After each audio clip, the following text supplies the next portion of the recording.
Naintindihan mo ba, Sis Luz? Opo, Pad Eli, ang sa Diyos ay hindi nanonood ng teleserye ng salita ng Diyos.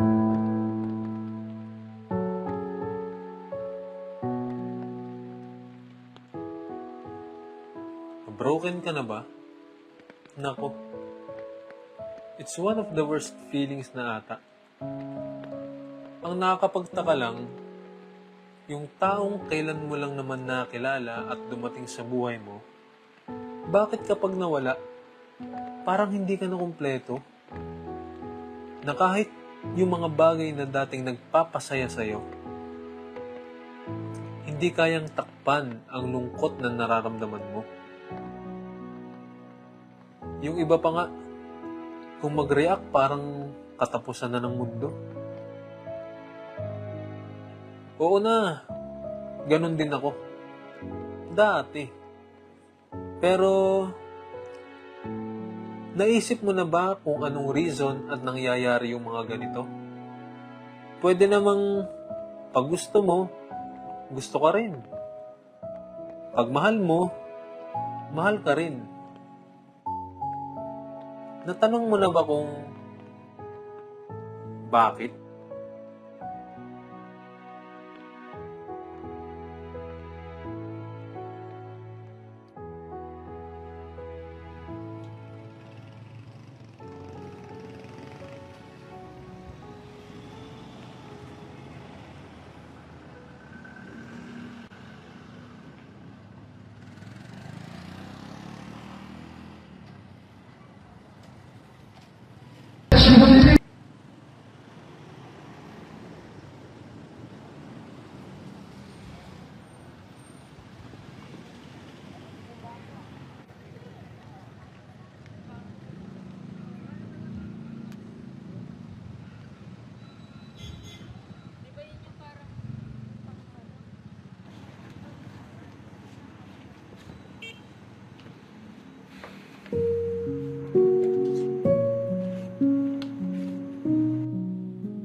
Hoy Eric, buksan mo nga to.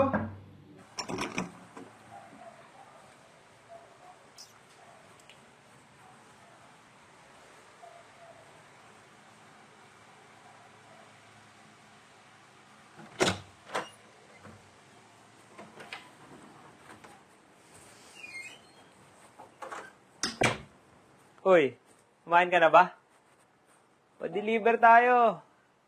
Libre kita. Anong gusto mo? Yako, ikaw na lang. Wala. Ngayon ka lang ata tumanggi sa libre.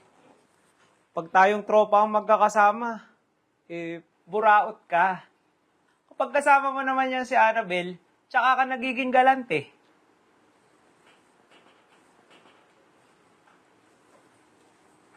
Babae lang yan. Marami pang iba dyan.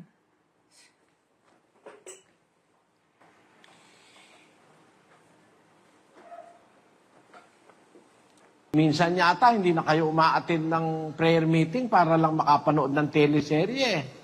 Yan ang masama. Naintindihan mo, Sis Luz? Opo, Brad Eli, at baka lalo ngang lumipad ang utak niya pagka nanood pa siya ng teleserye. Nakipaghiwalay na siya eh. Iniwan ka na. Kahit anong gawin mong pagmumukmok, hindi na siya babalik. Tanggapin mo na lang para hindi ka na lalong masaktan. Paano kung naguguluhan lang siya? O kaya sinusubukan niya lang kung talagang susuko na ako. Kung tatanggapin kong wala na siya, edi tuluyan lang siyang mawawala.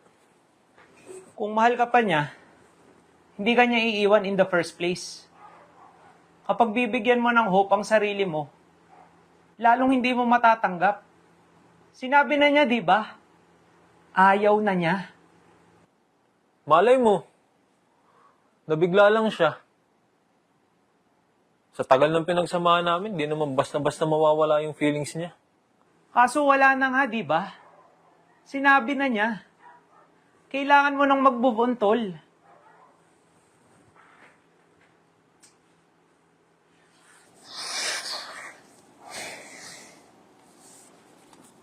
Hindi ko kaya. Kaya mo yan. Di ko nga kaya. Nakakaintindi ka ba?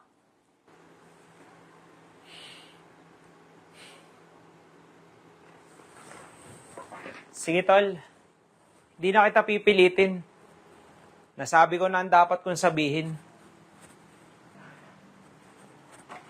Pero, lumabas-labas ka naman para hindi lang siya ang iniisip mo.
Kuya, huwag ka dyan sa dulo.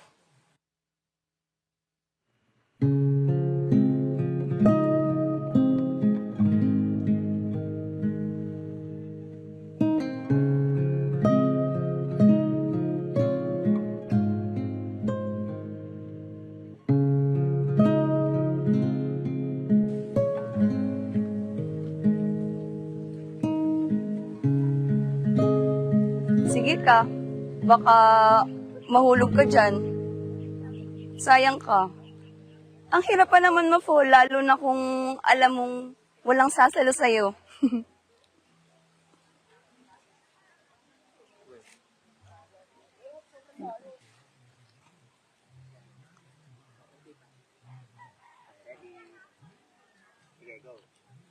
Ang ganda talaga sa lugar na to. Tuwing pumupunta ako dito, nakakalimutan ko lahat ng problema. Nararamdaman kong magiging okay din ang lahat. We, paano mo nasabi? Tingnan mo naman, oh. Sobrang ganda nitong view. Ang lawak ba ng langit? Breathtaking. Biruin mo, kung eto nga na ganito na ka-amazing. Napakaliit lang na part ng universe. Isipin mo na lang. Napaka-powerful ni God na gumawa ng lahat ng yan. Kaya, kung i-compare mo sa buong universe, ang kahit na anong problema mo, napaka-insignificant. Kung eto nga, kayang gawin lahat ni God, edi mas lalo namang kaya niyang isolve ang kahit na anong problema natin. Ate, baka bentahan mo ako ng booklet, ha? Wala akong cash dito. Tsaka, napaka-advance mo naman. Nakarating ka kagad sa universe.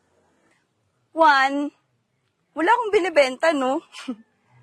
Two, kung yun kasi ang iisipin mo, bakit ka pa mag-worry sa mga problema mo? Wow. Apakaswerte mo naman. Sana all walang problema. Wala naman akong sinabing wala akong problema. Saka yun nga po, Brad Eli, ba't mas marunong pa sila sa inyo? Hindi nga ninyo ginagawa yun eh. Hindi nga po yun ang inyong pinagawa. Yung pagbabasa ng Biblia ang pinagawa nyo. Kasi yun nga ang dapat. Pinapalaki lang natin dahil nag-overthink tayo. Teka, bakit ako na yung nag-overthink? Eh, ikaw nga yung nakarating na sa universe yung imagination mo. Hala kuya, wala naman akong sinabing ikaw ah. Teka nga, bakit ang bitter mo sa buhay? May pinagdadaanan ka ba? Don't tell me, talaga bang tatalon ka kanina? Uy, di ah. Tsaka, nakikialam te, close tayo. Hindi ko pa nga alam pangalan mo eh. Ay, oo nga no, sorry. Ako nga pala si Juliana. Juliana? Parang familiar sa akin name mo ah. Tsaka familiar sa akin yung itsura mo. Nagkakilala na ba tayo somewhere? Ay, ano ba yan? Kanina ko pa sinusubukan kung makikilala mo ko, pero mukhang kinalimutan mo na nga ako. Ah, oo. Ikaw si Yana, yung kapitbahay namin dati. Yes, ako nga. At ikaw si Kuya Eric. Grabe ka naman makakuya.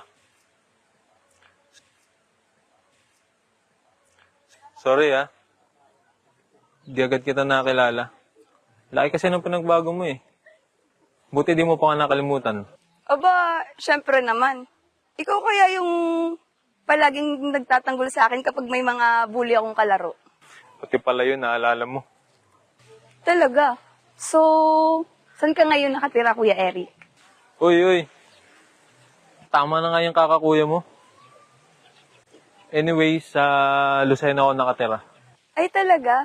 Minsan nagbe-visit din kami doon. Doon kasi nakatira yung isa kong tita. Medyo malayo yun ha. So, bakit nandito ka, Kuya? Bawal? Namamasyal. Para mag-unwind. Di naman siguro labag sa batas yun, no? Uy, ang sungit. Sorry naman. Ganito lang talaga ako. Curious sa mga bagay-bagay. I'm just asking para may mapag-usapan. Pero relax ka lang. I come in peace. Ang mema mo naman. So bakit ka rin nandito? Ikaw lang ang pwede magtanong. Naintindihan mo ba, Kasis Luz? Opo, Brad Eli, ang sa Diyos ay hindi nanonood ng teleserye ng salita ng Diyos.